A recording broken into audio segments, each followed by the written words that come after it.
better way. Home sweet home is where you wanna stay. Protected from the madness of today. You don't make it no better. When they threaten to take it all away. Borrow all right. Up the way all the way. I'm finna show them how we don't play.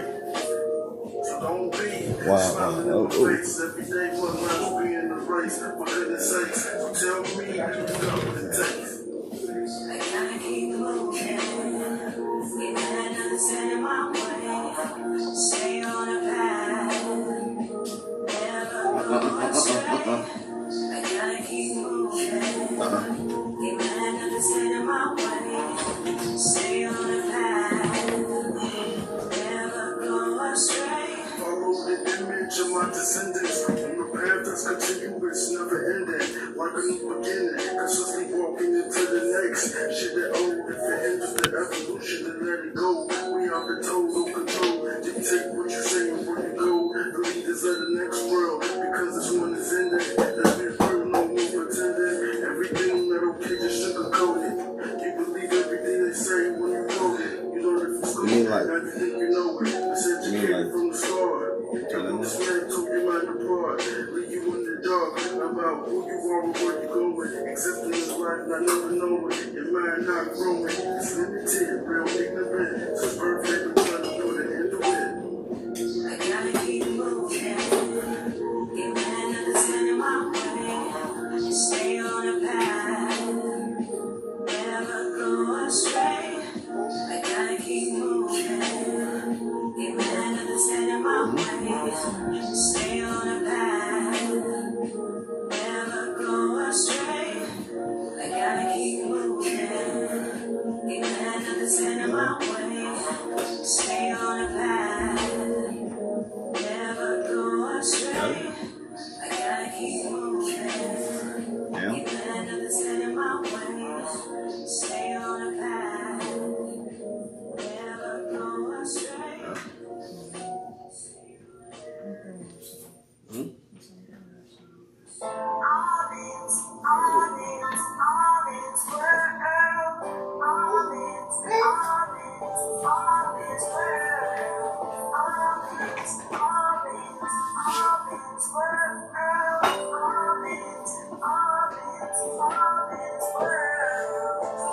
Restoring the line back, so that the bank will have to be blank. Raising the vice, come with separation, and I'm a return that we made the hand raise strength. We're in the evening transition when we lift the blank, kind of brains are so sneaky. They get entirely high, and I'm in my power, 140 for every rise. One great race there, the next thing, the great race there, live, and you know why? Yeah, because we came home, the most high, came home, the most high.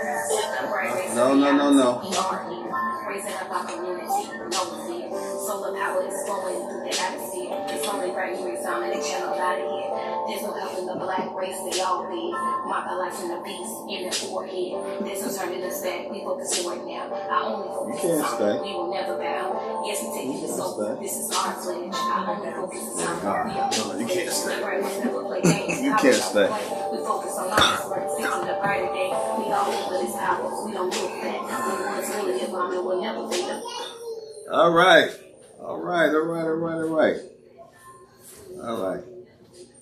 My baby girl, one of my baby daughters, who is about to make her exit into her room, because this is High and Mighty Talks, and I'm gonna get high, and I got some mighty talk for y'all today. I can't. The babies can't be in the same room when you're smoking. Right? You can't be in the same room when you're blazing some trees and getting nice and just getting collected in your thoughts. So, our lovely mother, my lovely wife, one of my lovely wives, is going to take our daughter into the room, into another room. Though she wants to walk around, she's my rambunctious daughter. She likes to walk around. She's 1 year old. She likes to move around here in the background. Anyway, we got a lot of stuff to talk about before we start.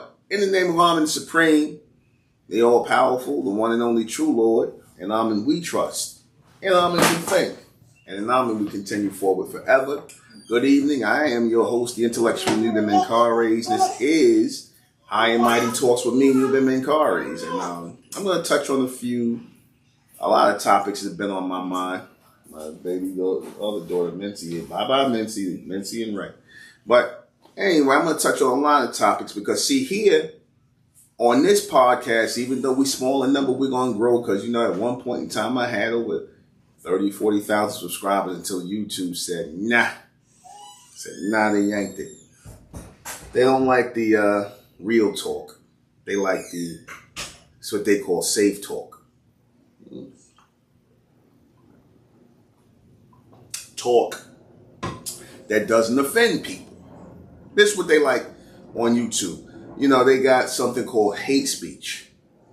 Now, hate speech would be people who are actually threatening to kill someone, people who are actually threatening to harm someone. That's hate speech because of their race, their color. This is my understanding or ultra standing of hate speech. When you hate someone to the point, and even that's the wrong term, hate speech, because just because you don't like somebody and you speak ill of these people, I've always been the one that stood up for the right of free speech and people's right to say, as long as you're not harming anybody or putting anyone in danger, I stand on that First Amendment, so-called First Amendment of free speech.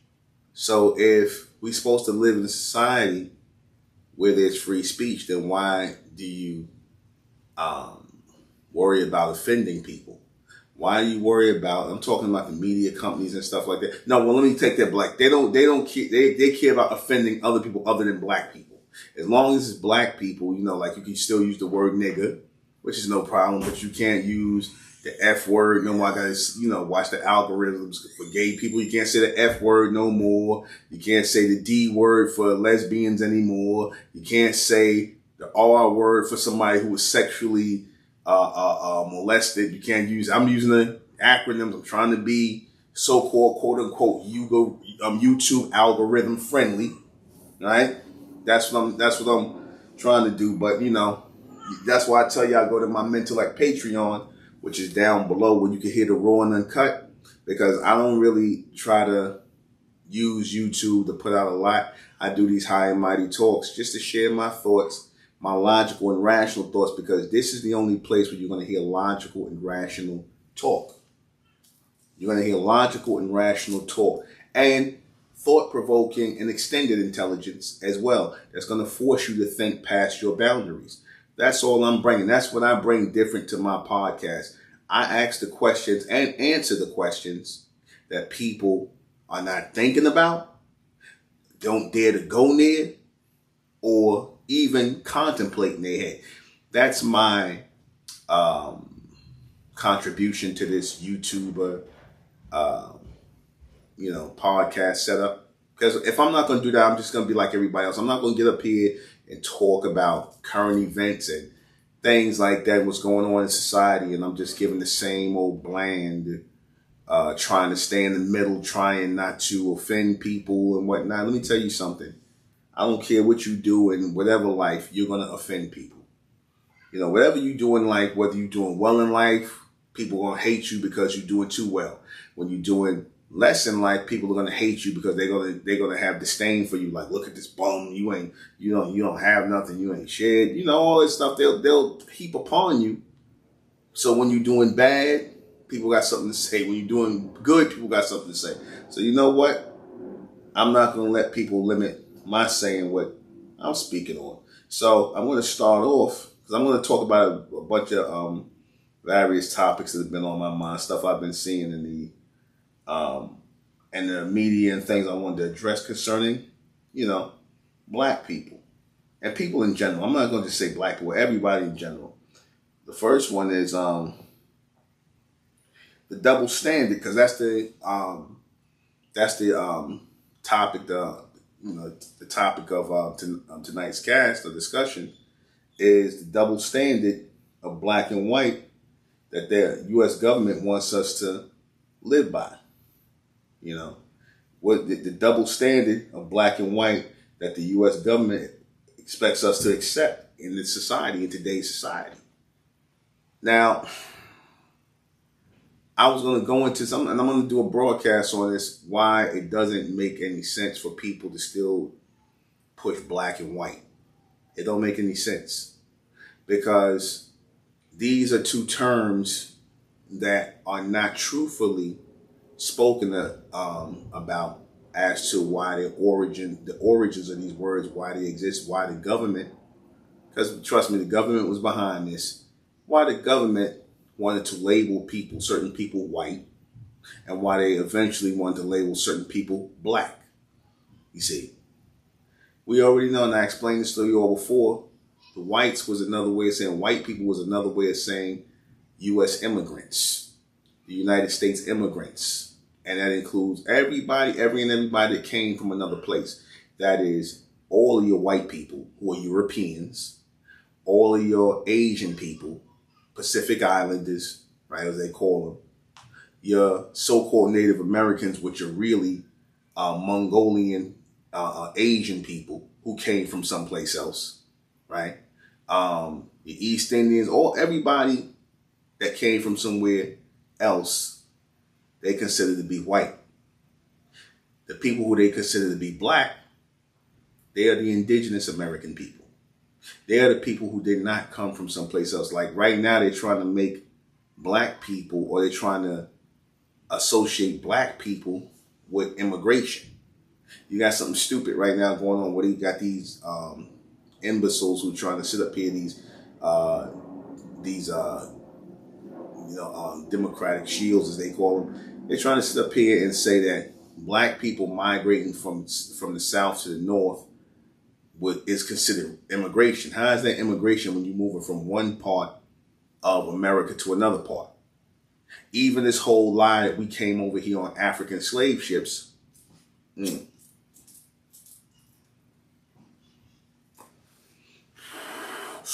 As some new form of this new phrase they now use, the government use, or they trying to use, forced immigration. See, they don't like to say slavery anymore. They like to say forced immigration. In other words, they forced us to immigrate from Africa on slave ships to be slaves here in America, which we are already totally debunked that. You know, right here on High and Mighty Talks, we don't do the African slave trade nonsense. We know that's a lie. Ain't nobody brought us nowhere. We were already here. These people did not have these Europeans did not have the technology, meaning ships. They didn't have the know-how to work this land.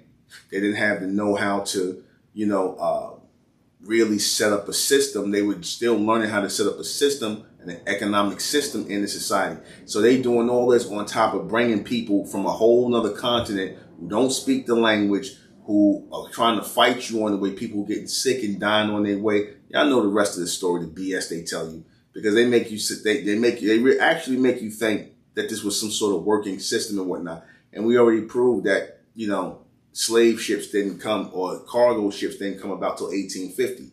Hell, 1850 was well into the end, almost toward the end of slavery. Because according to them, slavery ended in 1865. So another 15 years, you want to tell me you brought all these slaves over within 15 years, but yet you claim that you start bringing people over here from Africa going back to the 1500s, which is a lie. Which is a lie. The only people who were enslaved here were the indigenous people, the real American indigenous people, or what the white man called American Indians, so-called black people. The real American Indians. The real American Indians. Not the Native Americans, but the real American Indians. And because they wanted to establish, the Europeans, the Caucasians wanted to establish themselves in America, and thus establish themselves with a foothold, a powerful control over America. They said they brought the United States government in, which is a enterprise that was basically being used to put a government in place that would secure the resources from the land known as America. Like somebody asked the question, why didn't the United States take over South America and Central America? Who said they didn't? Who said they don't control South America and Central America? Let me tell you something. South America, Central America is under the United States. Okay? They're under the United States. Just like Japan, all these countries are under the United States. So Central America, South America, that's all under the United States control. Okay? That's all under European control. The United States is a European corporation that controls American resources. And they started to allow the people who they brought over from other countries to start calling themselves American, right? And in doing that, they started to push out the real American indigenous people, the people who have always been on this land, or falsely being told that they come from another place called Africa.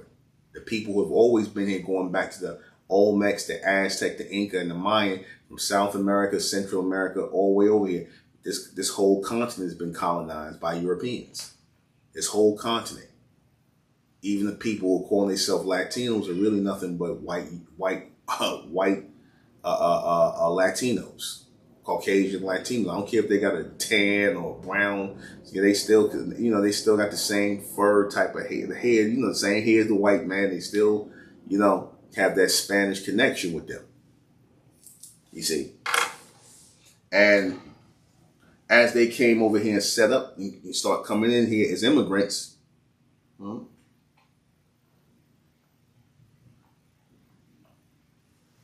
they started feeling as though they wanted to take hold of the land and all the resources for themselves, and didn't give a damn about the indigenous people who were living on the land, meaning our people. And so they started the Indian Removal Act, or the Indigenous Removal Act. The Indigenous Removal Act, right? Meaning the removal act of the indigenous people so that Caucasian Europeans can be placed in their place. So basically this was a land grab. Basically this was land theft. You see, basically this was domination and takeover of other people's lands, erasing people. And when you're doing stuff like that, you set a system in place. You set a system in place. You set a double standard for the people who are being brought over by the corporation known as the United States and being given citizenship in America as United States citizens. You bring them in and you start to replace the indigenous people and taking their lands and things like that. And then you create a apartheid system or a double standard where the people who are being deemed white, meaning the immigrants, because a lot of you so-called white people, y'all actually think that white is synonymous with Caucasian, and it's not. If you look, they have where the Asians and a lot of people who are immigrants, they are classified as white. They're classified as white. You would be surprised to know, because for all you neo-Nazis and all you people on white power this and white power that, this country allows people who are not Caucasian to classify as white. That term white was created by corporations, early corporations, people who started taking hold of sugar plantations and tobacco plantations, and they started to worry about all of these indigenous people that were walking around, meaning us, and the fact that they didn't have any, they could count. They know the number. They like, well, it's more of these people than us here, and even the white people they had brought over from Europe, or the Caucasians, they brought over from Europe, it still wasn't enough because there was no organization, there was no structure yet. It was just people coming over here, pretty much as individuals, just leaving from England and other places and coming here. And some of them, they set up, they tried to get something going, colonies going and whatnot. They tried to do all that, but all their colonies failed. Their colonies failed because, again, when you're trying to gain a foothold on a land, on a place or a land that's not yours, it's gonna be hard for you to establish. Now, keep in mind, the only people who were, basically using the land, building on the land, growing on the land, were our people, the American indigenous people. That they don't tell you about that. You see, when you hear the real account of this, all of it makes sense as to why they came here and they got angry when we didn't want to give our land up or show them or help them. They got angry with us. That's where the whole enmity and hostility or hatred for black people come from, so-called black people, because when Caucasians came over here into America and found us here in America, we didn't want to share anything with them. Thus the term nigger, the term niggardly come from, because they call from the word nigger, from the word niggardly meaning a stingy people. That's an English word, and that's what the English were the first to call us niggers. They called us niggers. Has nothing to do with the word Negro. They started calling us niggas because we were considered stingy people when these Europeans came over here. And like I said, shout out to Dane Calloway who pointed that out. You see, he's right on that. But we're going to take it a step further down the line. But anyway, so since that time is coming, they started bringing these Europeans in here. They set up a system backed by the corporation, the United States Corporation, which basically put the people who will be considered white people in positions of power, because the corporations thought like, hey, if I put these white people or I bring these white people here, they become reinforcements for the corporation. They become reinforcements. They become protectors of our property, because they were so worried that the indigenous bronze copper colored people, now called black people here, or African Americans, falsely being called that, they were worried that these people might, take over their plantations. You see, take over their plantations, destroy their plantations, so they needed muscle. So this is how the white race was created. They started just classifying these people as white. They stopped all the classifications of Europeans and they started eventually classifying, look, we all over here, we from Europe, we white. The first ones who were allowed to be white were your English, your Scottish, and all those people. They were allowed, it was basically a little white club. It was a little white club, and all Europeans were not allowed to be white yet. The English started letting in certain European, Caucasian groups gradually, because they did it based on the muscle that they needed to fight back or fend off the indigenous bronze copper colored people, aka the so-called black people, who did not come from Africa, who were always here. So these Europeans were invaders. They were invaders on our American indigenous soil. On our American soil, they were invaders. Same way they invaded South Africa, how the Dutch and the Boers and all invaded South Africa. Now, when they invaded South Africa, then there was an indigenous population there. Well, there was a population that was there before they got there. Because you got to even rethink that. They said, these Dutch and these Boers said, oh, y'all people come from Jamaica. Y'all not y'all not really, y'all come from Jamaica. Y'all come from someplace else too. Like how they try to lie and say we come from Africa. Now, there might be something to the South African thing, only because I said this before, that a lot of, and Dane Calloway people brought it out, that they brought a lot of our people from America into Africa. Because if you notice with a lot of South Africans, they look like American black people. I said this before, I pointed out, you could tell that a lot of our people were transported from the West Indies and places like from the Americas into Africa. Okay. They were transported from America into Africa. So the slave trade thing, or the slave ships thing, was in reverse. They brought our people from America into Africa. You see, to put settlement, like one of the places, Liberia. But even before that, they were bringing people from the West Indies and parts of America and dropping them off in Africa. All right. And a lot of y'all are the descendants of those people today. That's why a lot of y'all think y'all African and you're really not. You don't have the typical African phenotype. Because the real people of Africa, the indigenous people of Africa have a certain genotype and phenotype. Okay. Just like the people of America do. The bronze copper colored people falsely being called black or African American, just like they do. They have a certain genome and phenotype. So we look different from one another. But you can see in a lot of the South Africans, you can see a lot of them having a American look to them, a West Indian look to them. And that could be why. But we damn sure know that nobody brought us here on no slave ships. And the reason why, now I don't understand why a lot of these pro-blacks, I don't know if they slow. I don't know if these black conscious people are slow, whatever. You don't understand that the reason why we're treated the way we're treated here and treated as outcasts or so-called black people, the untouchables, right? The reason why we are labeled black people is because we are the indigenous people. This is why everybody is allowed to prosper in this country except us, the indigenous people. The U.S. government gives incentives to immigrants, people who are coming from other places. Because they've always done that from the time Caucasians came here to America. They gave them our land. They've been given plenty of alley-oops and hand-ups from the U.S. government.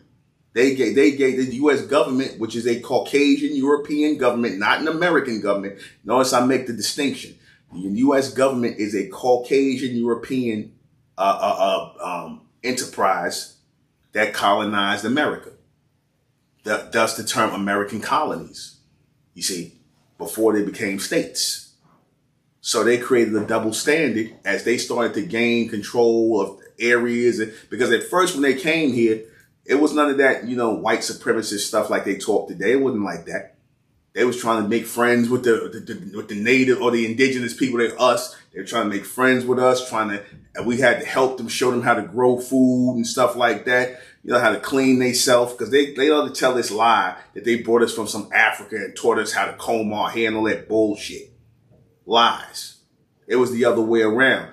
They came from Europe and they didn't know how to survive here. And a lot of their colonies were destroyed. A lot of them didn't make it because they didn't know how to farm the land. The only successful, like I said, the only successful colony they had was in Jamestown. That was the first, in Jamestown, Virginia. I think it was Jamestown. That was the first successful colony they had. All the other colonies failed. And the only reason why they had success there is because they started having slaves, or what they call indentured people, here from the lands, the American indigenous people, our people. Because we showed them how to grow food. They didn't know how to grow no food here. And again, the so-called Mongolian Indians, Native Americans, the so-called Mongolian Native Americans, you gotta call them what they are. They didn't know how to grow food either. They lived off the land. They ate buffalo. They didn't know how to raise crops and grow crops. We did all that. And we was eating the buffalo and everything else. So we had full appetite and meals and things like that. Different, we were raising the corn. The corn is from us, man. The maize is from us. Not from no Mexicans and Latinos. It's not. The maize is from us. The indigenous people on the walls and the bone and punk tipples is us. You see? And they know that. That's why there is a double standard here. The indigenous people, meaning so-called black people, are treated less than the immigrant people who they wish to install in our place. They want to install them in our place. Remember, I keep pointing to the Merriam-Webster Dictionary of 1828 Merriam-Webster Dictionary, where it shows you the European theft of the word American. It shows you clearly the European theft of the term American, where it speaks about the copper-colored races who are the aboriginals of this land, or Aboriginal Americans, the original Americans. But then the Europeans showed up and started to take their place. Now they say the term American is connected to the Europeans, which is incorrect. The people who are American by nationality are still here. And these are the people that's catching hell by the U.S. corporation. The U.S. government, the U.S. corporation is giving hell to the American indigenous copper-colored people, so-called black people today. Just like when they got in a position of power, they got their weapons up, they weaponized, they built up their society, all this stuff. And then they just went to, they start taking advantage of the indigenous people. And it's been like that ever since. Because, see, the indigenous people, so-called black people, the real people of America, we don't got no rights here. We don't have any rights. We have no rights here. We got the right to remain silent. And everything and anything we say going to be used against us. That's the rights we got there. And see, that's the double standard. Especially in law enforcement. That's the double standard. They know who they pull over. They know who they stop. They know who they profile. Right? They know. They know who they pull over, who they profile, who they stop. They know that. You see? Children. So they know who they do that to. They know who they target, who they redline, who they deprive of resources. They know that. They depriving the indigenous people. They do not want to see the indigenous people, the niggers, the niggards, the niggardly people. They do not want to see the niggers, the niggardly people get resources again, because we once had the resources, all the land here before. They don't want to see us get that again. Meaning the U.S. government don't want to see us get that. They don't want to see us get that. That's why at one point in time, so-called black people, indigenous people, when I say black people, I'm saying the indigenous people, the first Americans, they're real Americans by nationality, because they want you to believe there's no such thing as an American by nationality. Oh, yes, it is. Yes, it is. The people who are American by nationality are black people. So-called black people. Just like you got the white people in Italy who are Italian by nationality. We are American by nationality. All these other people who they're calling Native Americans, they're not indigenous to this land. They're from someplace else. And that's already been proven. I don't know why so-called black people have a problem accepting the reality that this is actually your country. We are indigenous here. We didn't come from no place else. We did not come from Africa. I don't know why y'all want to, link in with that. I have no idea. But again, there's a double standard here in everything purposely, and that is based on whether you are indigenous or whether you are an immigrant. If you are an immigrant, you have rights here under the United States government, which is a corporation that is comprised of immigrants. Okay? And they create and own the term white, just like they create and own the term black. Those who are going to be the haves and those who are going to be the have-nots. The indigenous people, the people who had everything, they decided going to be the have-nots. And the people that have everything are going to be the immigrants. And starting at the top of the food chain, the white people or the Europeans, the Caucasians, who falsely calling themselves Americans today. That's a slap in the face of our people for anyone to call themselves American but us. All you people that came from other places, you can call yourself United States citizens, but you can't call yourself Americans. Not really. Because you're not indigenous to the land. And like I said, it's already proof. People ain't going to like it, but it's the truth. People don't like the truth. That's why I'm here, to tell the truth. All right? Let me see. I'm just surprised that so-called black people don't get it yet, because they still talking this nonsense. And again, you can't listen to all these pro-black Negroes out here, because they sitting up here, they actually got y'all sitting up here believing, see, they don't like me because the color of my skin and the content of my character, and because I'm a black-skinned person, I'm not like my white-skinned people. No, don't let them play this game with you. There's no black-skinned people, there's no white-skinned people. That's a lie. That's why I said we might as well do away with the term black and white, because it's a misnomer and it is a lie. Just say what it really is.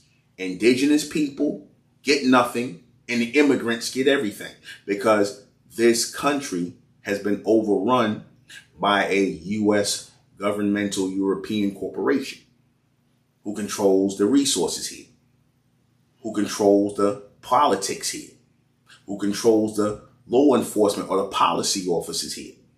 And they purposely abuse the American indigenous people. They want to keep a certain standard of living. They want to keep a two-tier system of I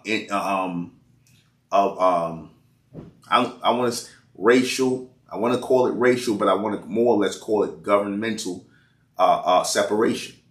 They want the white people to get all the privileges here and the so-called black people to get nothing.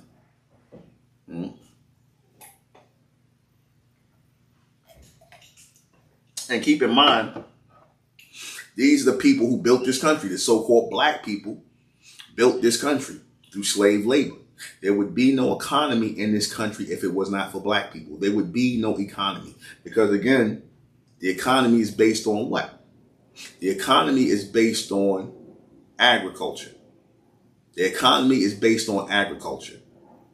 And white people didn't know how to grow anything in America. They learned from black people how to grow everything in America. So when you see these Caucasian slave masters who talk, this is one white guy talking about, yeah, he came up with different ways to this one, like they was trying to make it seem like these Caucasian slave masters came up with different ways of growing and planting things. No, what they did was they seen what the indigenous people did and they copied from them, meaning black people. That's why they always wanted to take black people's land, because black people knew how to grow on the land. The land was valuable if it was producing something. If you ain't got no land that can't produce nothing, nobody care about your land. They wanted to take land from black people because black people knew how to grow on the land. And that's the economy. You growing tobacco, cotton, and all kinds of other food and foods and things like that. You producing raw material. That's a resource that could be sold. That's how the people got wealthy in this country because they had to create a resource. You know, sugar, tobacco, cotton, and other foods and things of coffee. You see, all of this stuff got traded to Europe, sold to Europe and other places. That's what made it valuable. And this is what produced the economy here in America. This is a slave-produced economy. The slaves produced this economy, meaning us, because we the only ones who know how to grow all that stuff. White people didn't know how to grow nothing. They learned, just if you see white farmers today, it's because they learned from black people. I mean, down the line from their family. I'm not talking about directly, but indirectly, they family and all of them. They learned. They even had so-called black people teaching, asking black people, the indigenous people, to show the new Europeans coming in how to farm. While they stealing your land, the government stealing your land, they're going to ask you to teach the white farmers who they giving it to and stealing it from you from to teach them how to farm. That's a slap in the face. But see, things like that can happen when you're not in your right state of mind as to who you are, which we're going to get into in a second. All right. Why do so many outside, I want to get to this. Why do so many outside cultures, why do so many outside so-called cultures circle around and devour ours? Why do so many outside cultures circle around and devour our culture? Like this thing that's going right now with Fat Joe and all these people that's talking about that rap music is 50-50 and all this, and Latinos, and here it is. Again, shout out to you, Tariq Nasheed. Your microphone check movie is right on time. I want to check that out. When he came here to New York and went back to the people who are still around, who's still alive, the real founders of rap music and hip hop, because see, rap music and hip hop is just nothing but another style of American indigenous music. When I say American indigenous, I mean our music, because we are the American indigenous people. It is nothing but American music. This is why, if you notice, whenever we create a music, what does the white man do? They call it American music. When we create music, they call it American music. Y'all know about a music that was forgotten about that predated jazz, because, blues came about really in the late 1800s, going into the early 1900s. And that was like a downbeat type of music, blues, because of, what our people was going through here in America with these these Caucasians, right? There was so it was blues, but there was a music that was produced by our people that was the precursor to jazz. It was called ragtime. Ragtime music. There was even a movie called Ragtime where Howard Rollins was there, but there was a music that came before jazz called ragtime and after blues, right? Ragtime music. You got Caucasians right now who travel around in places like New Orleans who play ragtime music. Now, you would never think that ragtime music was created by American indigenous black people. You would never think that, because you'll see Europeans move right in, and we hear this. We done created music that we done long forgot about. So this is the same thing with the culture vultures. See, they think that let a few generations pass and we create a popular music, we create a vibration as the American indigenous people, because we create a vibration as the American indigenous people, be it music, be it dance, be it a certain way of clothing, things of that nature.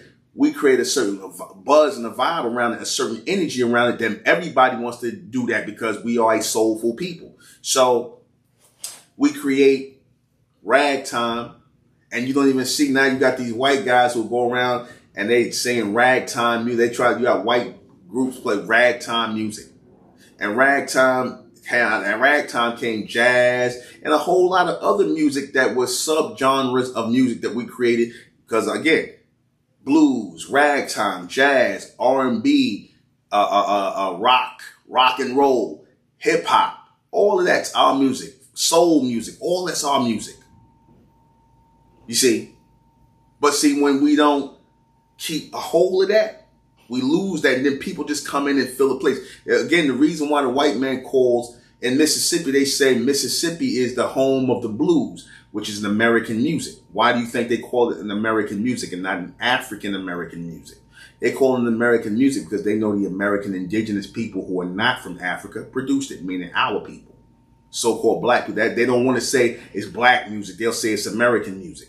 because it became popular. See, once our music becomes popular, which it usually always does with everybody, then all of a sudden it's American music, because they don't want to ever give credit to the American indigenous people who created the music. They don't want to give credit to them. They're trying to bury them. This is another reason why a lot of these white record labels signed a lot of 360 deals and all these deals early on, ripping black people off for their publishing. Because see, when you own the publishing to music, people could, they'll own the records, but then they could always give rights to certain people to re-record that music, and you can't really say nothing about it because they'll let a white person come in and re-record stuff that we know come from black people. You just let a generation or two pass on and die, or 20 or 30 years get between it. Next thing you know, you got some white person or some Asian person, some immigrant re-recording our music. Like you got this guy Burna Boy, and he's African, so-called African, but he's acting like he's bringing something to the table with the African music, but he's using American indigenous music and American indigenous artists. See, I don't like using the term black. I don't like using the term Afro, because again, we're not black people. We're the copper-colored people, the bronze people. Our skin is not black. Stop letting them play this game with our people, man. Let's think this is about some skin color when it's about a social status. The white people want to be first. They can't have something that is coming from the indigenous people that's considered great, because then people start to look at the indigenous people. Now, again, I said this before. How is it that if we came from Africa, why is it that we got so much influence on the music here in America, more than the so-called Native Americans who are indigenous here? Why they was never in captivity? They could have had time to start their own record labels and do music. So why is it that that so-called black people who supposedly from Africa, who you lied, said they was from Africa, why is it that our music, we from a whole nother place, dictates or basically is the sound of America, our music? Why is our music the sound of America if we from another place? And why don't the Africans have music like ours over there? Why is it, if we from Africa, where's the African equivalent of Michael Jackson, Prince, James Brown? Where's the African equivalent of that?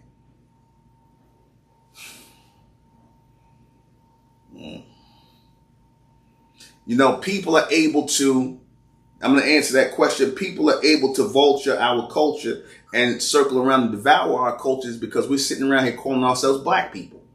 We're sitting around here calling ourselves black people, which is nothing.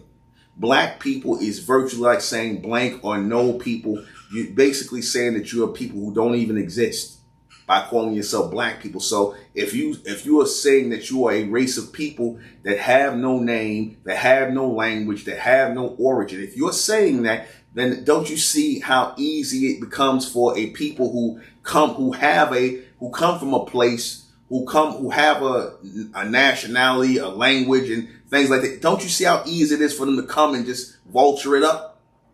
Don't you see how easy it is? Like the Latinos, they live next to us in the hoods and the ghettos and whatnot. And when we started coming out with the hip hop and stuff like that and doing that, they was dissing the music. They was dissing rap music. You see, they was still into their merengue and they salsa and all this other stuff. They was dissing the music. They didn't come along to the 80s and the late 70s, early 80s. And you still don't have no real relevant Latino rappers of today. You don't have a Latino equivalent of LL Cool J or Run DMC or Big Daddy Kane or Rakim. You don't have a Latino equivalent. So how is it that the people who you supposed to be 50-50, I asked that question on another go. How are you supposed to be 50-50 with the people and you don't even have the equivalent to those people? That means you can't match those people, so you can't be 50-50. And Busta Rhymes, who's saying all this nonsense, if I don't know, maybe I might be misinterpreting, but you saying black people here in America don't have no culture. What are you talking about? Our music is our culture. Our people do themselves a disservice by calling ourselves African Americans, because you know what you do when you call yourself African and fall for the lie that we come from a whole nother place other than America. You're giving our accomplishments, our music, everything we created from jazz, R&B, hip hop, everything, our inventions. You connecting it to a bunch of people who want no connection with us, who we have no connection with, You're trying to connect our accomplishments, our music, to a place that has no connection with us. But yet they get to sit up here and talk about, oh, well, see, y'all from Africa, so all the music really come from us. No, it does not. Stop calling yourself African American, because you're tying yourself to a people and a continent who don't want you. They don't want you. And you should not be giving them open access to your music by calling yourself African American. We are completely different people. We are the American indigenous people of this land, the real Americans. And our music was created here in America, not in Africa. Here in America. Always here in America. And we got to gatekeep our American indigenous culture. God damn. Y'all make it easy for people to come, because here come the Latinos. Hip hop is Latino and black. What is black? I know what Latino is. I know Latino is linked to Latin America or really Spain, European Spanish. Because when they say they Latinos, they really saying they white. When you hear these Puerto Ricans and all these others call themselves Latino, they really saying they white. Because you got the American indigenous Latinos. Because you know over in Puerto Rico, the majority of people in Puerto Rico is bronze, copper color, so-called black people. But they don't show you black Puerto Ricans. They show you some guy with some straight hair who like Fat Joe. They show you Fat Joe, who's really a Caucasian. He's a Caucasian. You can look at him. He said he got green eyes and blonde hair. That's a Caucasian. Calling himself a Latino. Feeling like he could come around black people and use the word nigger and whatnot. And ain't none of you niggers checked him. He come around here, I could use the word nigger. So I guess the black people could call you a spick. They could call you a spick. I'm offended. I'm offended by people who will sit here and call us niggers and whatnot and act like, yo, my nigger, this, that, and the third. But then when they get around the Caucasians, they want to be with them. He want to be Don Carter Jenner. Don Farter Jenner. You see? He want to be Italian. He want to turn around and call you a nigger, right, with the Italian and a Moulignon. Because you got a lot of these Latinos who side with the Italians and want to be white too. And those are a lot of the ones who are attacking you on the police forces. They want to be white. They up for the role of being white soon. Your Latinos. Why you think they bringing a lot of them in here? They're illegals. They want them to become white. They need some new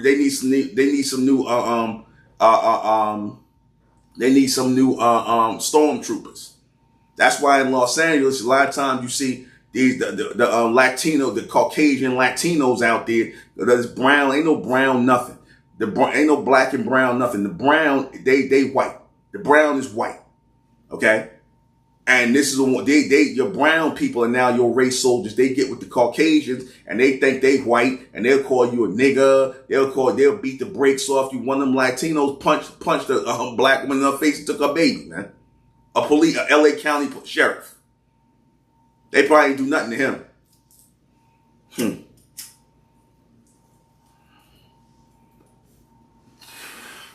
Paid for by your tax money.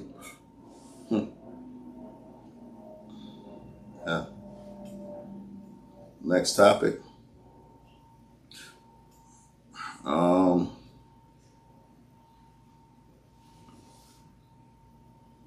I wanted to off topic to something else. Why now I know that the youth gonna get offended today, but I'm gonna just go ahead and go there. Why are black youth so damn lame today? Why is black youth so lame? I mean, I'm gonna be honest with you. I'm gonna be 53 years old. And y'all are the lamest generation I've ever seen. The black youth of this generation, I'm talking about the teenagers from the 15 up to 30. Y'all lame as fuck, man. I'm sorry. I'm gonna just have to say y'all lame as fuck, man. Y'all music is lame. Everything is digitalized. You niggas can't sing. You can't rap. You niggas rap off beat. Y'all call it some other shit, drill and trap. The shit sounds like garbage. How did we come from being rhythmic people? How did we come from creating beautiful rhythmic music to a bunch of off-ass nonsense? A bunch of noise. A bunch of toilet recordings. I call y'all shit toilet recordings. I call that, you know what y'all guys' music sound like? It sound like niggas just threw on something at karaoke night and just start saying anything. That's what you little niggas sound like, man. And if y'all feel insulted by it, you go, well, you just, oh, no, I just got good sounding. I know good music when I hear it. I don't care what time it is. I don't care. Good music is real. And see, this is why they don't really care about y'all publishing. The white man don't really care about they don't really care about your publishing. The white record company don't care about y'all niggas publishing. Because they know y'all publishing ain't shit. They wanted the real music. See, they could shut, the record corporation could shut down right now and never produce another record because they got so much of our indigenous American music, the real music, the good music, that they could just eat off the catalogs. They could just eat off of just selling our music to white corporations and things like that, to play in commercials. They could just live off that money. They don't need you niggas, but they just do it just so y'all could go out here and poison each other with the same ignorant nonsense. Same, just talking about nothing, creating a culture, a lame culture of children who can't even talk. I watch you little guys you young guys do your YouTube videos, and I watch all the young content. I watch the young people today, and you guys can't even talk to girls. You don't know how to talk to females. You don't know how to talk to nobody. You niggas would type shit, everything, type shit, on God, type shit. I could say like 6 of you niggas phrases and type shit, on God, you fuck with a nigga. You know, come on, man. Come on with the slave talk, man. Who's raising them? That's my question. Who the hell is raising these kids? Who's raising them to act like this and talk like this? To look like something out of a fucking minstrel show, raw and uncut. Y'all look like something out of a goddamn minstrel show, some blackface minstrel show. Go back and look at the blackface minstrel show and whatnot, and people talk. Go back and listen to Step and Fetch It, the guy Step and Fetch It. Go back and listen to him on YouTube, listen to how he talk. Then listen to how your children talk today. You gonna tell me that shit sound the same? A bunch of just audio nonsense. Just opening your mouth saying nothing. You little niggas really do need to say less. Y'all little niggas need to say less. Say less until you learn how to talk more. Next.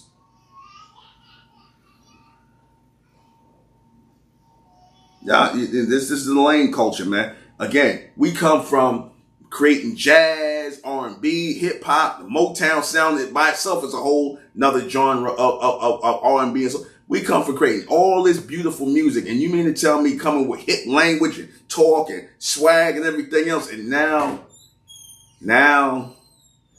I don't know what y'all doing now, man. I don't know what this is y'all doing. I am so glad I waited to have children. I don't have no children y'all age because I wouldn't allow my children to be like this. I don't know what you people doing. You parents who produce these teenagers and these 20-year-olds, which, like I said, y'all all around my age, y'all done went to sleep at the wheel, man. I don't know. All right. Go to the next one. And see, I'm somebody who I don't co-sign popular shit. What's popular? I don't co-sign things. Like, I know it's popular to act like an idiot. I know it's popular to talk like a damn slave. I know it's popular to just basically say nothing and listen to garbage ass music. I know that's popular, but I know it's popular to wear damn nut hugger jeans and whatnot, like you young boys wearing these tight nut hugger jeans. I don't know how you niggas even get in them jeans y'all wear. Y'all don't look like y'all got enough room to fart in them motherfuckers, much less sit in them and walk around in them. I don't understand you guys, man.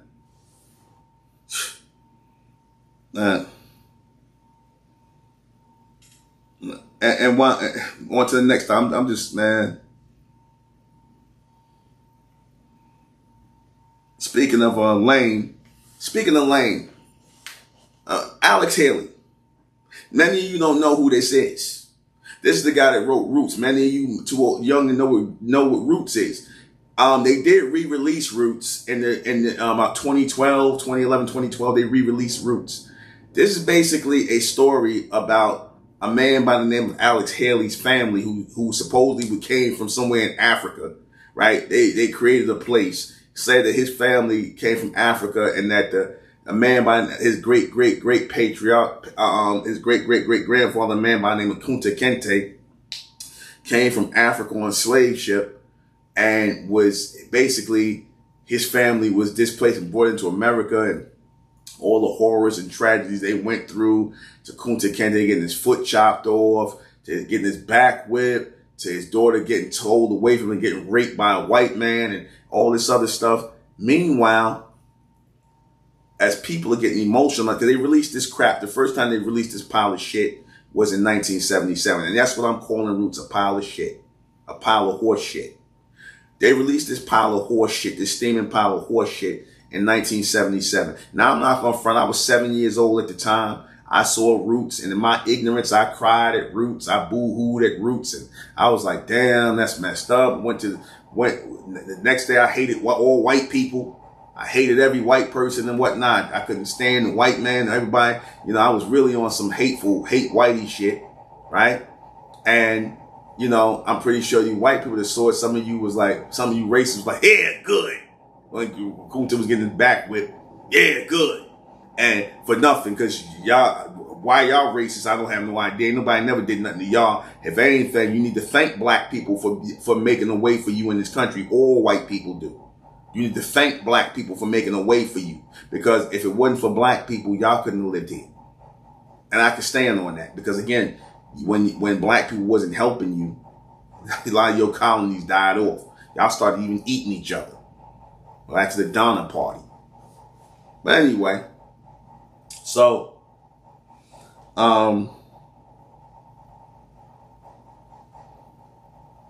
this guy Alex Haley, I was always wondering why it was never brought out that nobody exposed his plagiarism from the book Roots. Why he was never exposed. Why it hasn't been a big thing? Why is they keeping that on the rack? Because what inspired me to talk about this, because the guy who played Kunta Kinte, LeVar Burton, he's still alive. You know, he was up here talking about the importance of Roots and all this other stuff, and Alex Haley's story. Now, unless LeVar Burton he's ignorant of the fact that Roots is fiction. It's fiction. It's not even real. That Alex Haley is a plagiarist, that he plagiarized from a white man named Harold Corlander from his book, The African. And this guy created the book, The African, he just made up Kunta Kinte. That was a character he made. He probably heard some African, and so he probably put those words together. What sounds African? Kunta Kinte, and he created this book. So Alex Haley obviously read this guy's book and took, I don't know, I guess he sampled, like, he did the equivalent of what you rappers do when y'all was sampling R&B and soul and all that from James Brown and Parliament. He sampled from this white man's book. This white guy, he sampled from his book, Harold Corlander's The African, to get the character Kunta Kinte and create a slave connection to Africa. Now, my question is, why would he have to do something like that? Why did he do that? And this is factual. You go out there and check. I'm not just blowing smoke. You go look this up. He got sued back in 1977 in New York State upstate court, and he lost. The guy proved that they settled out of court. The guy, Harold Corlander, got a big check, I guess, from ABC, because he sued ABC. He sold the Walper Company and Alex Haley for theft of his intellectual property, and he won. You see, so my question is, now that everybody know that Roots is a hoax, and that Roots was one of the things that got us believing that we came from Africa. That was really one of the things that cemented the whole African mindset, of the Pan-African mentality, was that movie Roots. And that whole we black and African defiance and black power, all that is a hoax, man. It's all a hoax. It's all a lie. So I'm like saying, in a time of enlightenment, or in a time of revealing things, in time of revelation, why has that lie never been, brought up? Why hasn't Alex Haley's plagiarism? He also wrote a book, the autobiography of Malcolm X, where he lied about a lot of stuff in there. But this guy goes down as a brilliant author. He goes down as some sort of, I think he got some kind of award for something, which makes sense. The Caucasian, they'll give him an award because, he telling a lie that's connecting all people, the American indigenous people of Africa. That's why they never exposed Alex Haley, because Roots was a very powerful programming tool for our people. Millions of people saw Roots, and they had to make sure they had to program our people again by putting out Roots in 2012. You see the same story all over again, Kunta Kinte and all this other stuff, and they still acting like this is a real story, and it's not. You see. But people like to listen to lies. They love lies. They love to believe things, and instead of dealing with the truth. You see, lies are more palatable for certain people, whereas truth, you know, we live for the truth here, the reality here. Now the soul food, again, I did this because I wanted to do this type about soul food, aka slave food. You know, when they constantly now trying to push bad foods on us again and calling it soul cuisine. Netflix was pushing some soul, I think it was either Netflix or one of these places, pushing some high on the hog soul food, black soul, something like this. High, you could look this up. But again, they're pushing slave food on us again. The first time we had slave food, aka soul food, which became soul food, is when our people were on the plantations, and you know they were the Caucasians were giving us the worst parts of the pig to eat. They wouldn't let us have no chicken. They wouldn't let us have no beef. You know, the beef and the chicken was for them. They gave us the damn pork. You know, the worst parts. He took the best. You know, they took the best parts of the pig. They took the chicken. They wouldn't let us even go.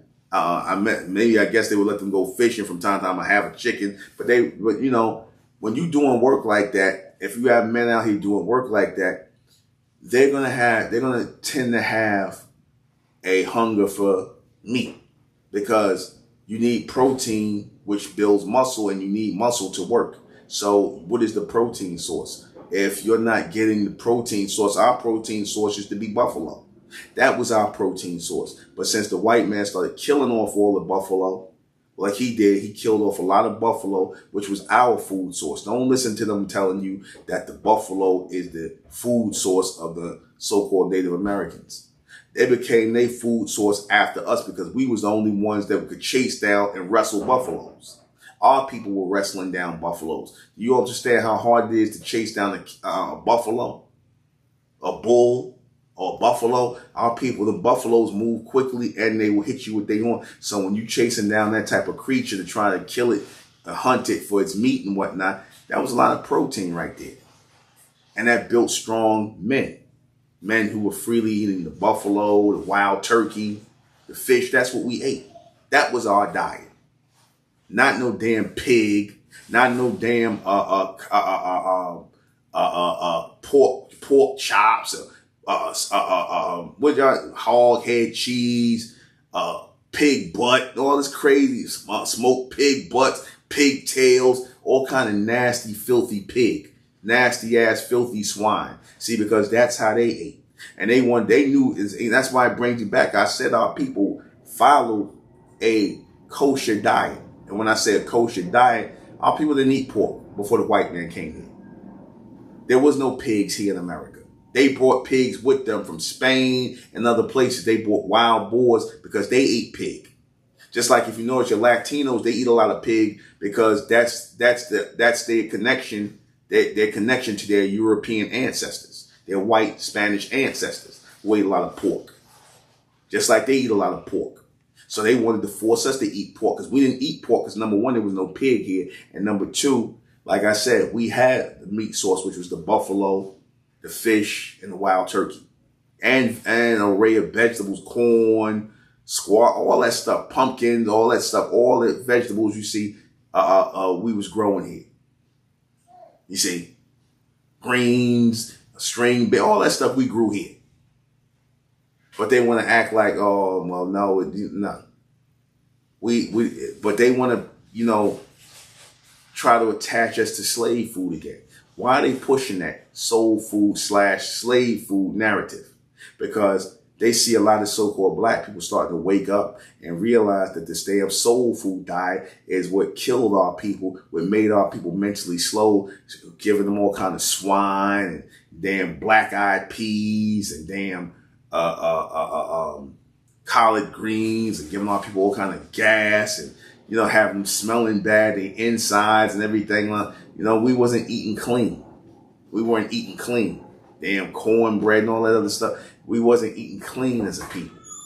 We were eating the filthiest parts, the pig, you see. And like I said, that pig, it tends to, like I said, because, the pig is pretty much a scavenger.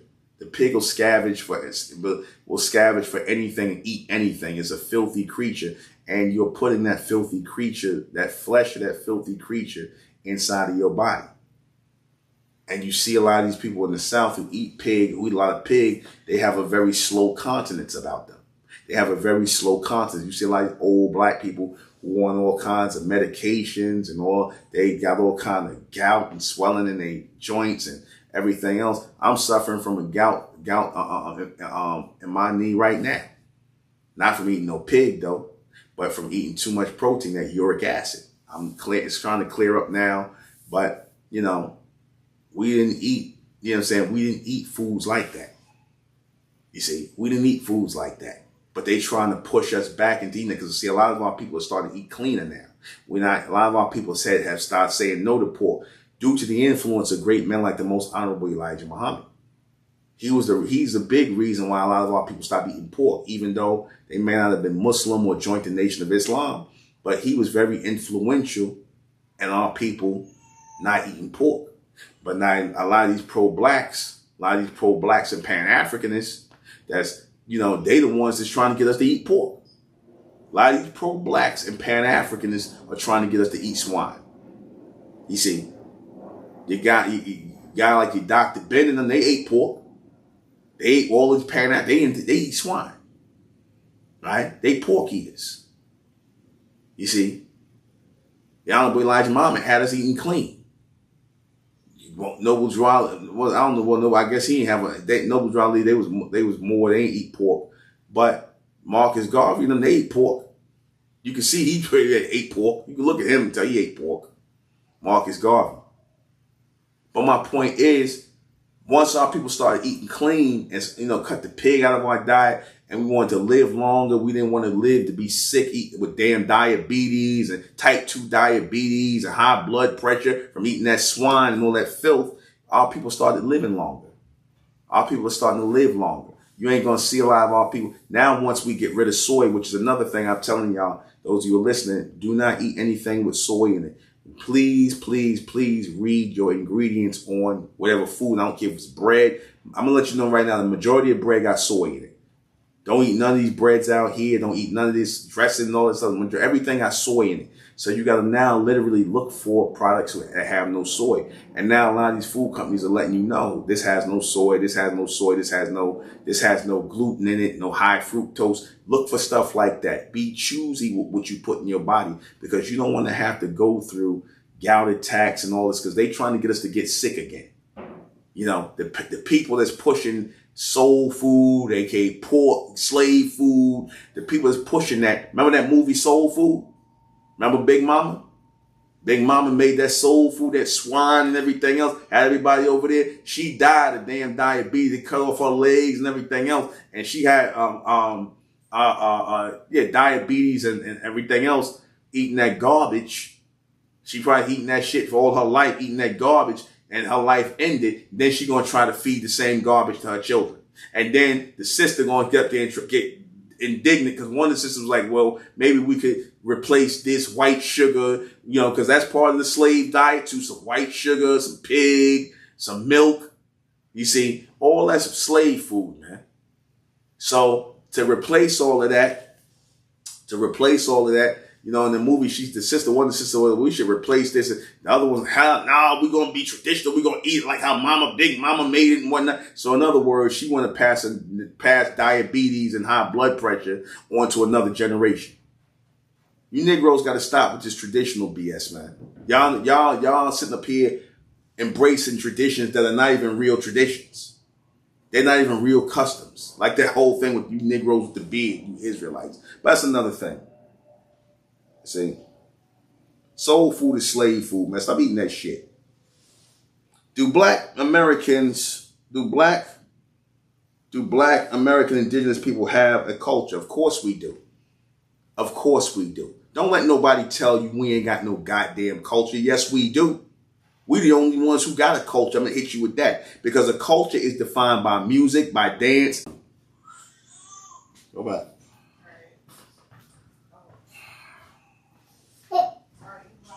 All right. I'm back. All right. Excuse me. You can go back. Hello. Right. Okay, we back. Miss Ray.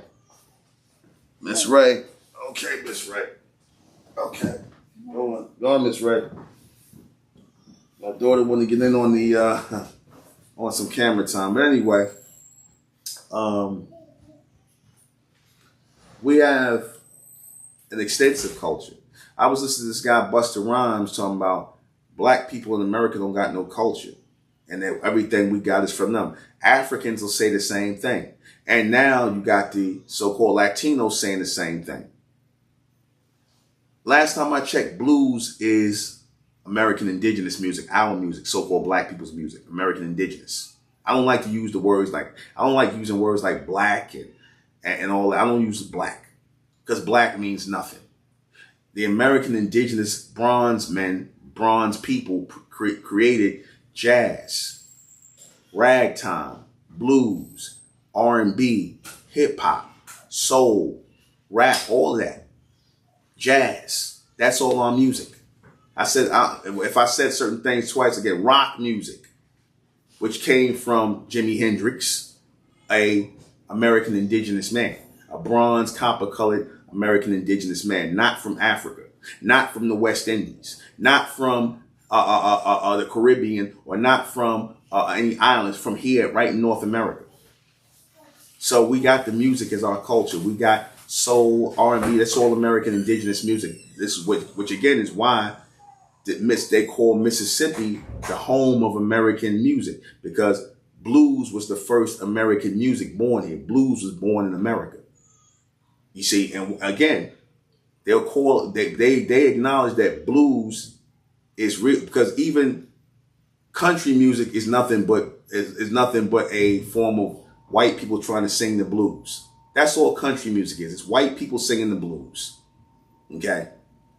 It's white people singing the blues. Right?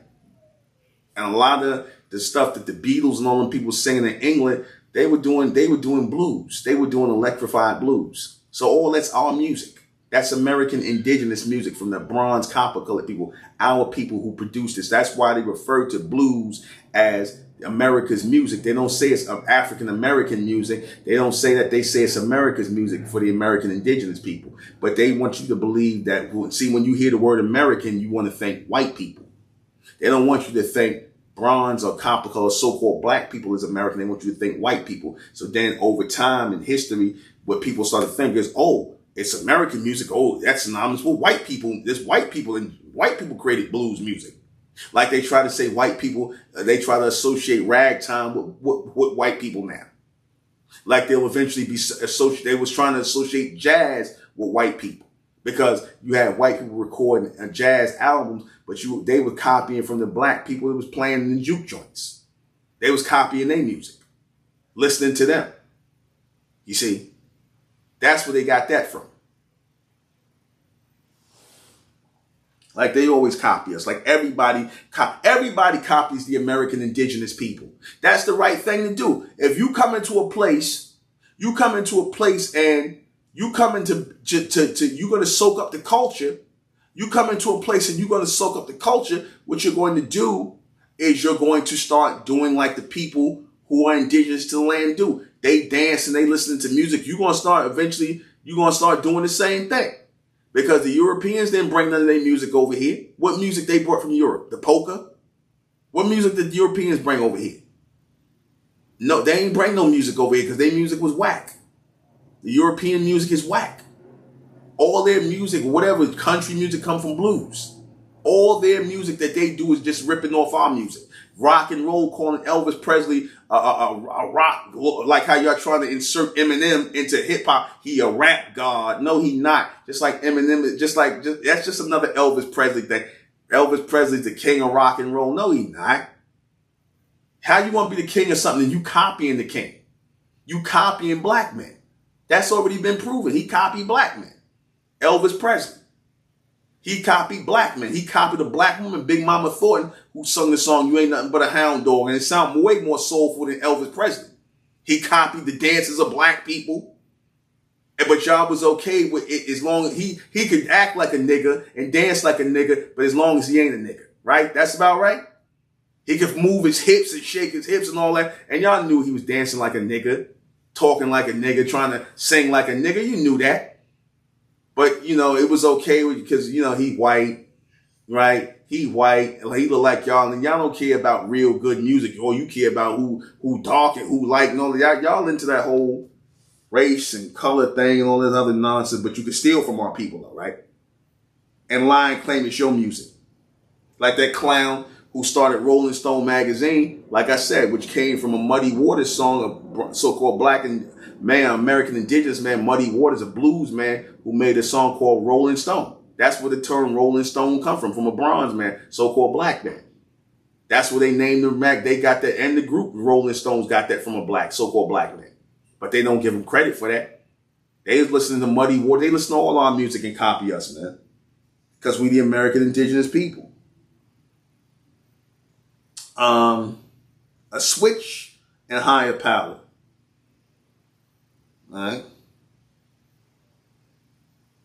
So we already established, yeah, we have a very long American indigenous culture. A very long American indigenous culture. That's our culture. Our culture is American indigenous culture. American culture. That's our music is American. We are American by nationality. Again, that has to be known, man, because again, stop giving credit to people who don't deserve credit. Stop giving credit to Africa for our music by calling yourself African Americans. Stop giving credit to other people by calling yourself black people, because it's like you're saying you have no race, no identity, so therefore you can't have no culture. We taking our culture and going forward with it, man. That's just what it's going to be. I said, what should black people? I said, why people? You know, dealing with the higher power and things like that, because I know a lot of people are into the spirituality talk. I said, do we need God or do we need the Lord? Black people need the Lord over God, because people think the Lord and God are the same thing, and it's not. The Lord is said with reverence for a reason. God is just basically sprinkled around to everybody. Everybody call themselves God. Everybody believe in a God. But when you use the word the Lord, that is said with reverence. A lot of people don't use the Lord. They use God all the time because God is common. The Lord is not. And we, as a indigenous people, we need something uncommon, something that everybody don't have on their tongue to raise us. Notice our people naturally, our grandmother on them, oh Lord, call on the Lord. There's a reason why we had a connection with that word, Lord. Just like we had a connection with the word supreme, like we got a connection with certain words like soul, supreme, the Lord. These are all words that are in alignment to who we are as a people, because I told you the word Lord is really dealing with law and order. You see, ordinance, law and ordinance, because at one point in time, we were a lawful people. We were the original Israelites here in America. The original children of Israel, the real Israelites here in America, who wore the blue as their color. Blue. Now, that goes again to why they refer to our people as Indians here in America. Because this guy, Chief Sekou, I'll give him a shout out for that. He brought out the whole thing that our people were called Indians by the white man because it's then the connection with the word indigo. And I looked at that and I said, yeah, that's a probability. So I'll give it from that time frame, because we know the word Indian is not synonymous with the people over there and what they're presently calling East India or India, which some people are Hindus, which their country really is called Hindustan. But when he does, the word Indian connects with the word indigo. which is indigo, we know is blue, the color blue. It's another way of saying the color blue. Now, it was blue our color. Yeah, blue was the color of our people. You see our colors was red, blue, and gold. The indigenous people use red, blue, and gold as their colors. You could see all throughout the Americas, the American indigenous people, meaning our people, use red, blue, and gold. We didn't do no red, black, and greens. That was something Marcus Garvey came up with. We didn't do them dead ass, ugly earth colors. Red, black, and green is that's some of the ugliest combination of colors you could put together. Black is not even a color. So red and green, all it just looks like a dingy earth color. And we are not a dingy people. We are not a dirty people. We're not an earthbound people. We are a celestial people who had colors that reflected that, like red, like blue, like yellow, like the rainbow, which they took and attached it to homosexuality. But we had multiple colors. Again, this is why we were known as colored people. We were a colorful people. We were a colorful people. Then they took that from us and then switched it to other people of color. Before we was black, they called us colored people because we came in a lot of different shades, number one, and we were a colorful people. You see, but they couldn't have that. They needed a opposite to white. So that's where the whole Negro and black and all that eventually came from. They was pushing us into being black people here in this country. Thus, with the whole blackface thing, they wanted our people to be faded to black, faded from the memory of America, faded from the real foundation of America. That's what they wanted. And so the white man could go out in front of us and take credit for and be the Americans, as they use the term all American. That's another term. Why does the white man use the term all American when it comes to, they talking about a Caucasian person? Yeah, he's an all American. This guy is an all American, or she's all American girl, all American. What they really saying is only. When they say all, they mean only. All means only. They're trying to say we the only Americans. When they say all American, they really mean we the only Americans. White people are trying to claim they're the only real Americans, and they're not. They're not. The word all-American applies to the real all-Americans who were here before they got here off a boat from Europe. The real all-Americans who were always here in America. That term belongs to our people as the real all-Americans.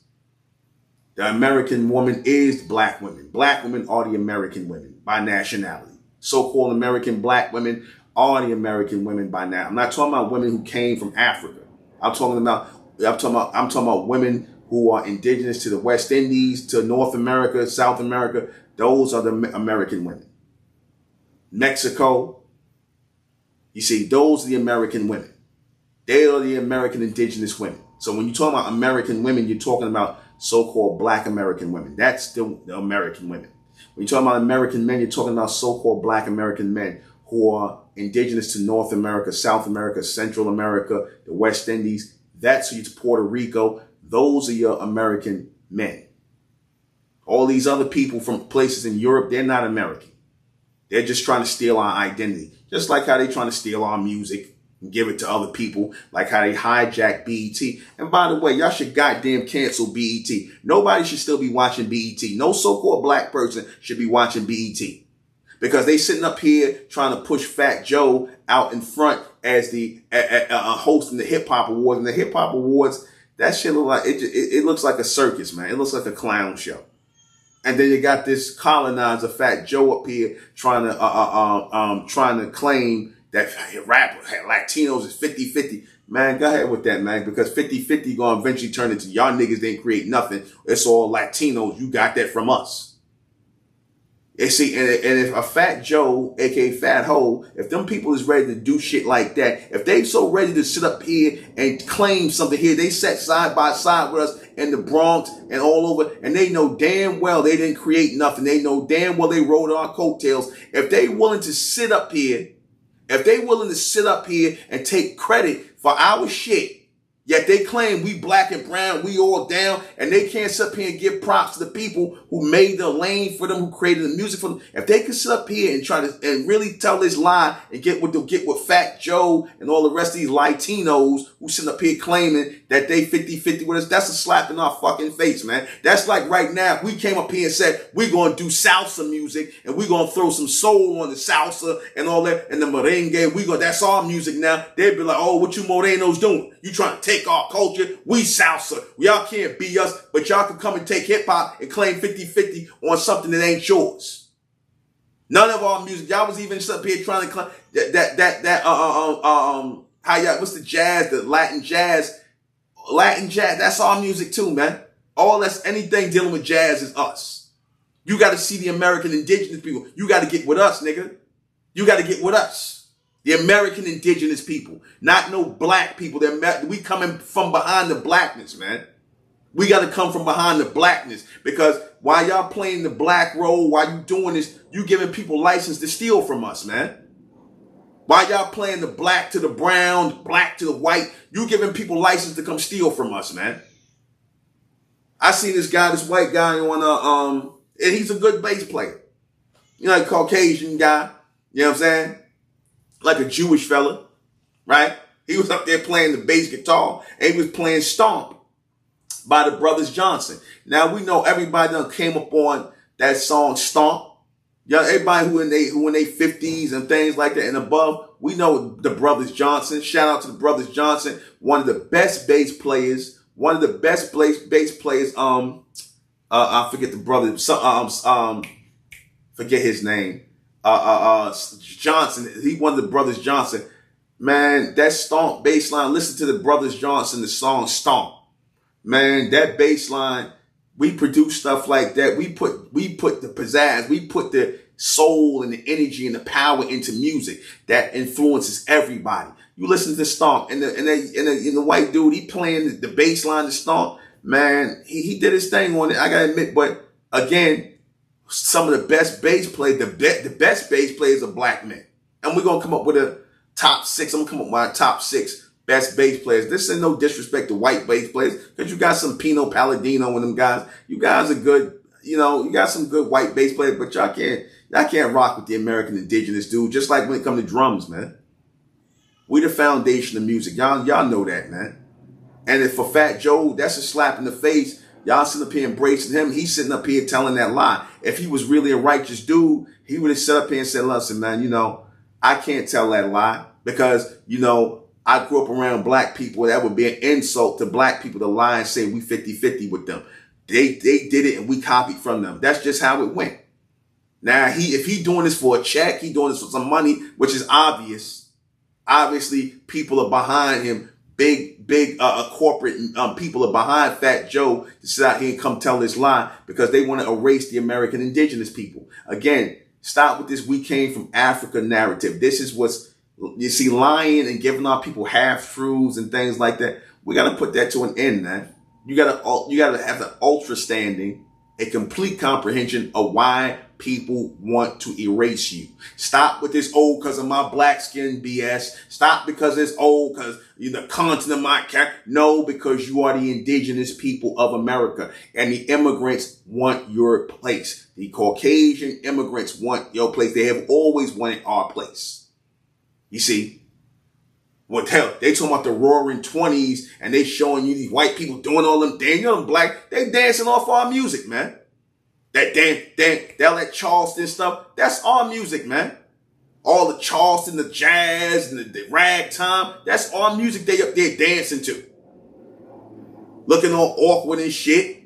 Like, they all right. They all right. That's all our dances. They wasn't dancing this shit before the 1900s. Well, they didn't start dancing to the music that we put music on. We started our music jumping. The ragtime and jazz and all that high-end type music. Well, it was us, man. They had our people, when we start playing, they had our people playing in these white clubs. They wouldn't let us go into white clubs, but they wanted our people playing there because they knew we played lively music. We put the soul in music, and they wanted our soul. They wanted our energy to celebrate, because we are party people. We are turn-up people. We are an American indigenous people that always did that. Stop trying to connect us to Africa, man. I'm sick of that that fake ass African connection, man. I'm sick of the fake ass African connection. We American, indigenous only by nationality. We American nationality. Let me see. And so I said, black people need the Lord. We need law and order in our lives. We don't need no fundamental belief in no God, man. You see, because the fundamental belief in God that got us following Allah, Jehovah, Yahweh, and all these other gods, so-called gods, is what got us screwed up out here, man. That's why you got a whole bunch of churches in the black neighborhood, but can't none of these churches get together and work together and do something to help our neighborhood. They'd rather be individuals. So that just goes to show you that all these so-called black people that are supposed to believe in the same thing, God and Jesus, they are ineffective to our people. And then you see the most degenerate people believing in God and Jesus. You see the people who are murderers and you know, sexual deviants and degenerates. They got this fundamental belief in God. But they don't never talk about the Lord. See, because the Lord is law and order, and through the Lord, judgment comes. And through the Lord, vengeance comes. You see, we need the soul of the Lord, and that's not the Spirit of God, man. The Spirit of God made our people weak. The Spirit of God and the devil and Jesus, that made our people weak, man. That made our people weak. That's why you got a lot of sods in the church. You know what I mean when I say sods? I can't say what I want. You know them sodomites. A lot of them sods is in the church because they've always had a history of being in the damn church under that God spell and that Christ spell. But no, we need law and order again as a people to restore us as American indigenous people. We don't need no God, man. Enough with the God shit, man. You niggas was calling yourself God. And what was you doing in the name of God? You niggas was out here robbing and stealing and selling drugs. But the black man is God, though, right? Selling drugs, robbing and stealing, period, is wrong. Committing crime is wrong. But yet you claiming you doing it in the name of God. Where you get that spirit from? Oh, the same spirit or the white man who came over here to my, we're going to take you Negroes land, you niggers land in the name of God. We're going to steal your land in the name of God. We're going to steal in the name of God. We're going to kill in the name of murder. We're going to murder in the name of God. We're going to rape in the name of God. Excuse my language. I know you can't say the R word, which I don't understand why. We're going to sexually molest you in the name of God. That's what they basically saying. Then they're using God to justify all the degenerate shit they did. Just like people do today. On God, which brings me to that. A lot of you young kids be talking this on God stuff. Right? I hear that a lot. So a lot of the phrases I hear from these young cats, on God. Yeah. Is that why y'all acting like degenerates? Because y'all on God, like y'all niggas on drugs? Because that God is a drug, man. That's a spell, man. That whole God belief. Y'all walk around like a bunch of zombies on God, on drugs. You see? Yeah. It do got you in the degenerate mindset, man. Because you always use God to back up your degenerate behavior. Just like these people out here in the world use God to back up their degenerate behavior. You see? They use God, they burn crosses, kill people and whatnot, and talk about God. What kind of God is that? That you could kill another person because you don't like how they look. You don't like their skin color. It's hard enough being just living in this world to have to deal with people who on some shit like this. I don't care if you white or black. I don't care if you white or black. Wrong is wrong is wrong is wrong.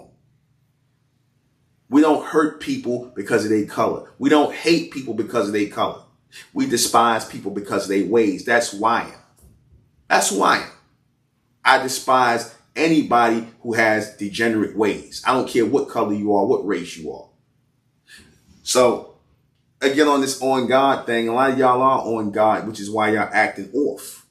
Just like the black people in the church are bugged out of their mind and act off. All you black people that's on religion are messed up, man.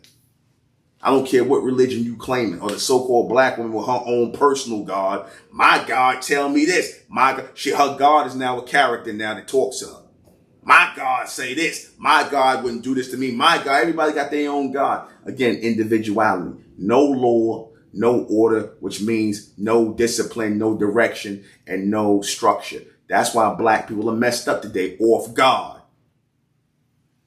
Get off the God shit, man. Get on the Lord, man. We need law and order and structure again as a people, man. Sharing no God with these people out here who hate you. How you going to share God and Jesus with people that hate you?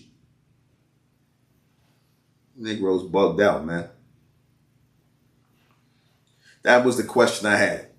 Because a lot of people will say that I'm racist. But I'm going to say this. Are you a racist if you're a racist against all races, including your own race? Are you a racist? If you are racist against all races, including your own, are you a racist? Well, then that the answer got to be no. Because what race am I putting first? What race am I putting first? I'm putting the intelligent race first, the bright race first, the ones who are intelligent. I'm putting the bright ones off. I'm putting the intelligent people first. And we know that's not a huge race. You might as well say that's a fringe group. But I don't like black people, white people, yellow. I don't like nobody of different race. I find criticism in all these races. I don't like nobody within the human race or the subhuman. I don't like none of the races. I don't like black, white, yellow, red, brown. I don't like none of that. So what does that make me? Crazy? Am I crazy because I don't like no races?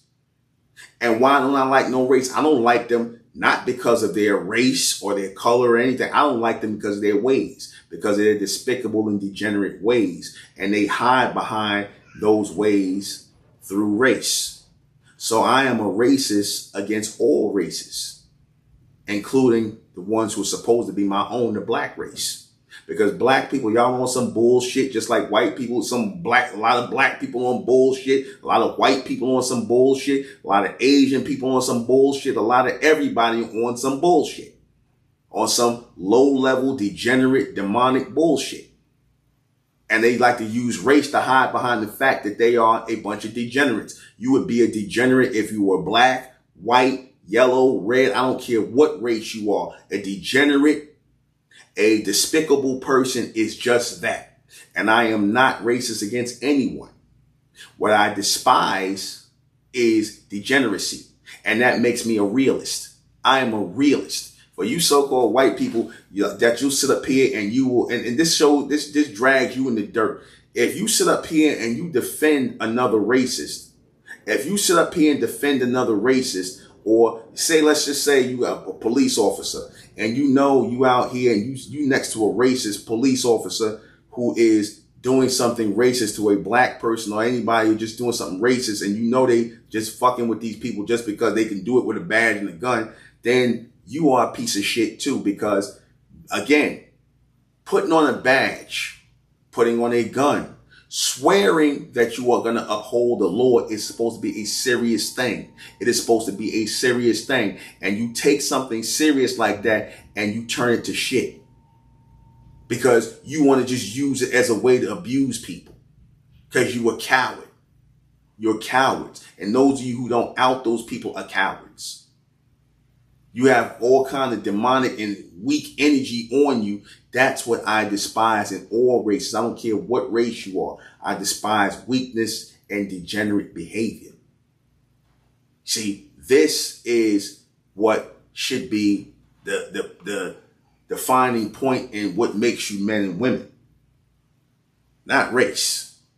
Sure, we're going to have our own preferences. We're going to have our own separations and things like that, but it is what it is.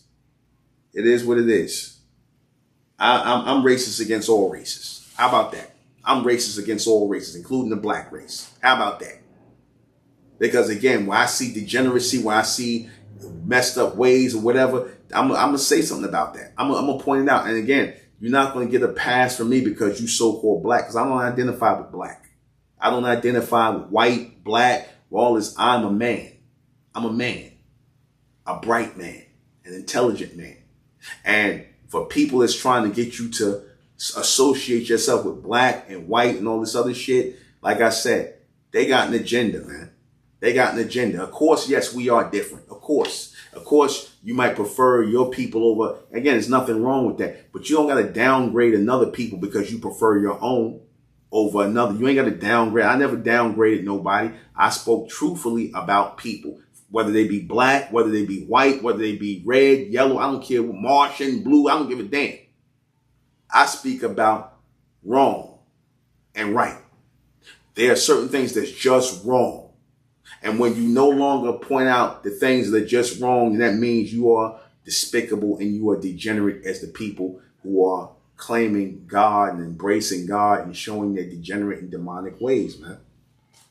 No. So I pretty much touched on everything. I want to see. We got any questions? Okay. My lovely wife is checking to see if we got any questions, comments, whatever.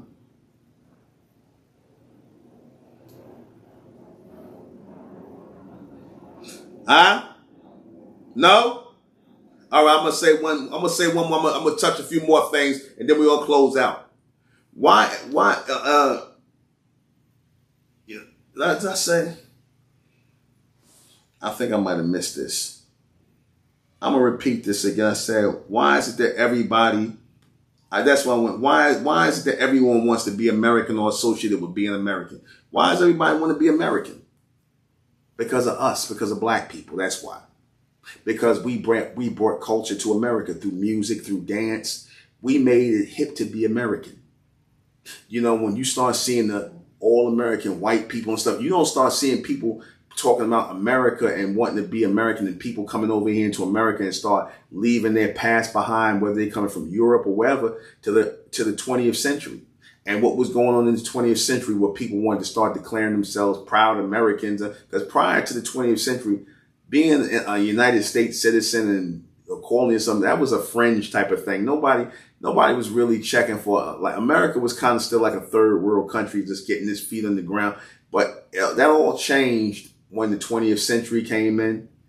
And why that all changed is because the American indigenous people started bringing out jazz music and all kind of other music, and the culture started forming in America that we produced. And then you start seeing the white people doing the Charleston, and you start seeing the jazz and them and rock and roll. That's what defines a culture. Their dancing, their music and things like that, which is really our stuff. They're dancing and singing over our stuff. That's why people wanted to be American. When you look at the people in the UK and Europe, they want to come to America because of black music. You got people in the UK, people in Europe, all over Africa, singing and dancing like us. That's what unites people. That's what brings culture. People wanting to be like the people of a land who have a great music. You see? Oh, and one more, I want to touch on something else about blackness. I had a lot of topics on this, man. I'm going to go on the limb and say something. Blackness, or people who call themselves black people, the only people that benefit from blackness is white people. I'm going to be honest with you. Black people, so-called black people, do not benefit from blackness at all. The only ones that benefit from blackness is white people. I'm gonna explain why. Then I'm gonna close out with that, because I got to come back with. I got so many topics I want to talk about, but I want you to think about this, because again, this is a thinker's podcast.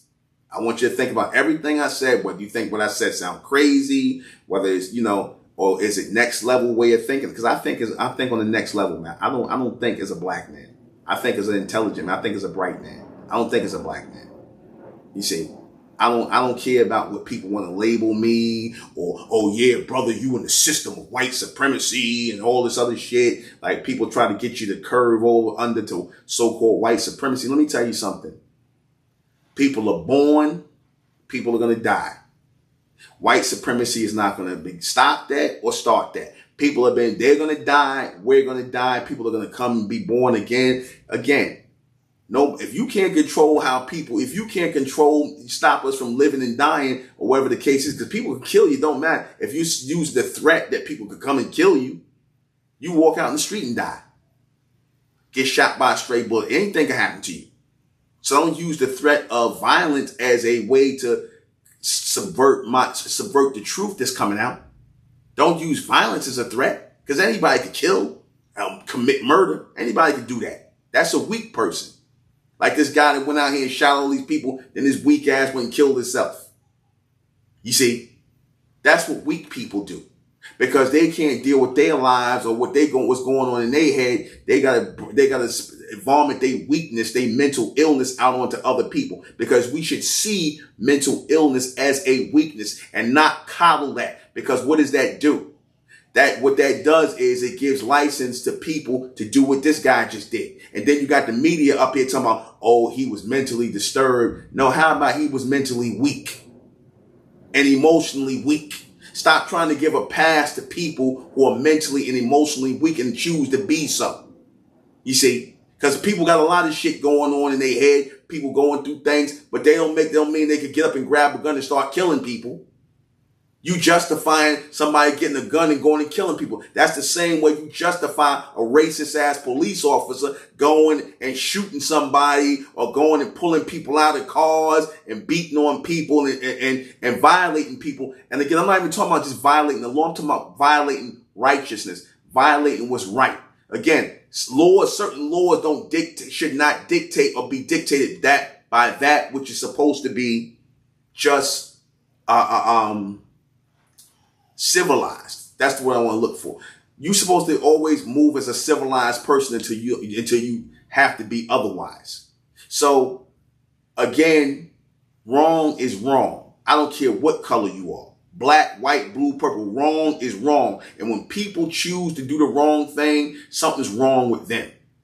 Something is mentally off with them. They need to be put away. They need some kind of, they need to be away from people who are sane, who are trying to live their lives. You see? So I said that the only people that benefit from black people is other races of people. We ain't benefit from it. We're not able to come together and bond together under blackness. We're not able to build nothing, any standing structure under blackness. We are always got to go to the government or go to other people outside of us to do something for us, because blackness don't bond us. But you know who blackness benefits? It benefits the government for us to be black. Because while we not claiming who we are as American indigenous people, you get a lot of other people that's coming in this country getting to claim our space as Americans. While we being called African Americans, we're being made to seem as though we're immigrants here. Like we came over on some on some slave ship to work for Europeans in America.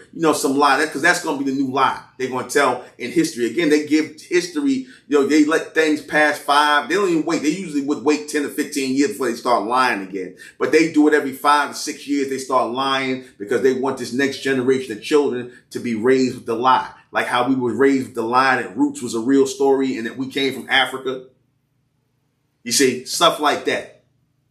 And for you people that sit up here pushing blackness and all that, keep in mind, like I said to Tariq Nasheed and all them people, I said to him, I said in one of my videos, I said that our people found the insult, our ancestors found the insult to be called black people. They called themselves bronze people, copper colored people, sepia people. It was an insult to call us black. So now, why are you calling our people, since you talk about the ancestors so much, why are you now calling our people black when our ancestors didn't like that? But you say you're honoring the ancestors. Who are you honoring? Tariq Nasheed, Jason Black, and all you guys that throw the word black around out here. Who are you honoring by calling us black people? Or are you a part of an agenda meant at keeping the whole black and white thing alive? I'm just leave y'all with those thoughts. Everybody look like they were sometimes they an agenda, man. But blackness only benefits white people and other people, because again, when we black people, we don't know who we are. When we black, we ignorant. We don't know who we are, because by calling ourselves black people, we basically saying we don't know who we are. We putting black in place of our true identity, of our true heritage, our true nationality. We're putting black in place of that. That's nothing. So when we don't know who we are, guess what? Other people could come and vulture off of our culture, like I've been saying, could come up in our neighborhoods and open up restaurants and laundromats and supermarkets and make all the money off our people. Because if we knew who we was as American indigenous people, as real Americans, we wouldn't let that happen as bronze Americans, real bronze skinned bronze Americans. And we had pride in who we really were. We cut out black shit. We cut out this African American nonsense. We cut out all this Caribbean garbage. Cut it all out and just acknowledge who we are as the real indigenous Americans. We wouldn't be so quick to let other people come up in our neighborhoods and make money off us. So it benefits other people, other races who own it. The Asians, the Arabs. It benefits. We wouldn't let them people be in our neighborhood making no money because they couldn't go to the Caucasian, the white neighborhoods, the white people neighborhoods and make money. Even though they just start letting Asians be white, they start letting them classify as white. That's why the government don't bother them. That's why you got an anti-Asian hate crime bill. You see, but you can't get one for black people because black people are not a people. I told you that. Black people are considered a possession, aka 3/5 of a man. You are considered a possession. That's really what they were saying when you called you 3/5 of a man. You really considered property, possession of the white race. That's the term they gave you, black people. And y'all still calling yourself black people, which links you to being a possession of theirs. When you call yourself black men and black women, it is saying that you are a possession of white people, a possession of the U.S. government. That's what it's really saying. And that's basically it. So I'm going to close this out. But before I do, I would like you all to subscribe to my MENTELLECT Patreon channel where I can be more raw and uncut and speak the real, logical, rational, unbleached out, unwhitewashed truth, real truth, logical, rational, real truth. So I can speak that. So subscribe to my MENTELLECT Patreon. You'll see the link down below. Subscribe to for you women who want to hear real empowerment, real mental empowerment for women spoken by a man. See, because a man can quickly, if he's honest, he's real, he can quickly assess and talk to a woman in real time about what she can do as a woman because she's conveying and pushing her image out as a woman to men. Again, I'm not saying women don't find their image important to themselves, but they seek more value in their image when men look at them. Because this is the reason why you women go out here and do your hair and accentuate your curves or put on push-up bras and booty shorts or padded underwear. Y'all do this to attract men. So it's only right, since you do this to attract men, it's only right that you listen to a honest, logical, rational, unemotional man tell you what and how we see you and how you should really conduct yourselves as women. Because I'll listen to a woman tell me how, if she's logical and rational in her thinking, I'll listen to a woman and her thoughts on men and how she feels men should conduct themselves if she's being real and progressive in that. If she's not coming with that whole liberated spirit, which I don't want to hear, that liberated nonsense. I'm talking about real women speaking their minds really about men. I'll listen to that. That's why I say, you women who want the real logical breakdown, mental breakdown and build up of you as a species of women who are separating yourselves from females. I talk about separating yourselves from females as women. Go to my MENTELLECT women's channel. MENTELLECT Presents Women's Channel. That's beneath the link. Only $10 a month to sign up for that. Because I put out 6 broadcasts. I got a bunch coming out in another couple of days, 6 broadcasts. I got 6 in there right now, another 6 coming out, then another 6 will come out after that. We do it every week. So check us out. And that's it. I'm going to close it out in the name of Amen, by the power of Amen. And Amen we trust, and Amen we thank, and Amen we continue forward forever. That's it. I'm out.